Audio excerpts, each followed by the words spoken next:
All right, so we just went over what mortgage note investing is, right? We talked about what a note is. We talked about the note investing business from being on the private lender side and understanding how mortgage notes work. And you said there's a whole market out there of note investing.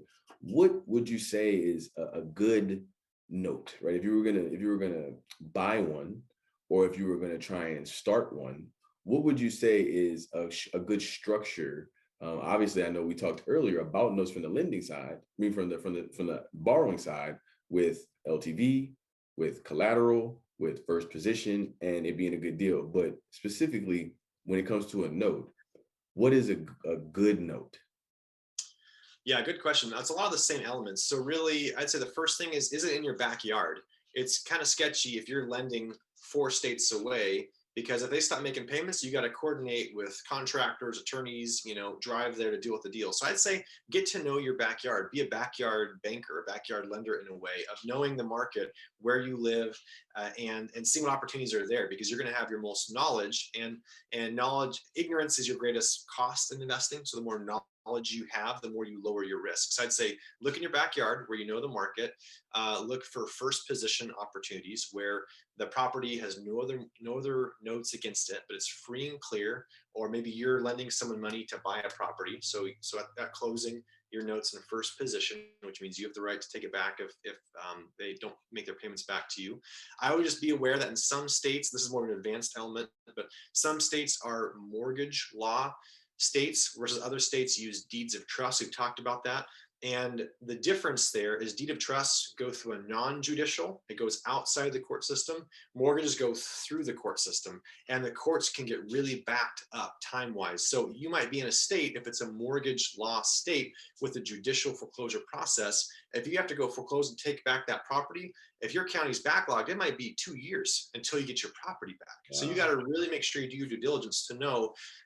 And how you can learn that is you can talk to local title companies, call them up, and they'll say, hey, do you guys use deed of trust? What's the foreclosure process in my area? And they'll help you address that. I would say loan to value is huge. So I would normally not go above 70% loan to value. Depends on the deal, depends on the market. That can be different if you're doing rehab lending, where you're lending money plus you're giving them money to fix it up. You're going to lend on the after repair value. What's the value after that property's been remodeled? That's different. You can often lend more, but I would make sure you have, if you're doing that kind of deal, having draws on the capital, so that you give a certain amount of money where they buy the property, and then you lend them additional money to keep remodeling, fixing, flipping it as that construction remodel occurs. So you can basically kind of parse out the capital in increments. Make sure you got good paperwork where there's a title report that's done at closing to show you truly are in first position, is important. And then I just make sure you got a good game plan where their ability to pay you back how much money per month, if at all, or interest at the end, really fits with your risk profile, where the return matches the risk. I love it. And make sure you re-watch these videos. Okay. The information that Caleb is giving you is so detailed and on point that it's a masterclass in notes right now in these few minutes, because it's straight to the point, it's very specific and very defined. If you need to Google or go through the other pages or courses that we've given you, or some of the note sheets that I've given you to go over, look those over and repeat that, reiterate that to yourself for comprehension, and all that get understanding, because that's going to give you your peace and your comfort.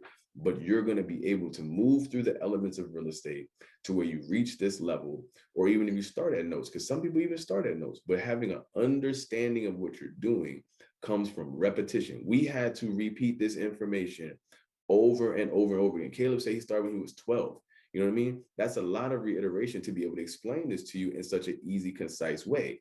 But you being introduced to it and almost feeling like you're getting a water hose, we're not trying to give you a water hose and throw a bunch of information on you. What we're trying to give you is specific, detailed, on point information, so that we're not wasting your time or the money you've invested in this course. But you have to invest the time for comprehension, reiterate, repeat, and really take in what Caleb is giving you. And I promise you one thing, as you get smarter and as you learn more about this, and you come back and listen to Caleb tell you this, you're going to be like, wow, at the way that you explained that. Am I right? When you start to Yeah. understand those elements and you come back Right. and hear how he gave it to you, because a lot of times we learn these things in bits and pieces and there's no through line and connection.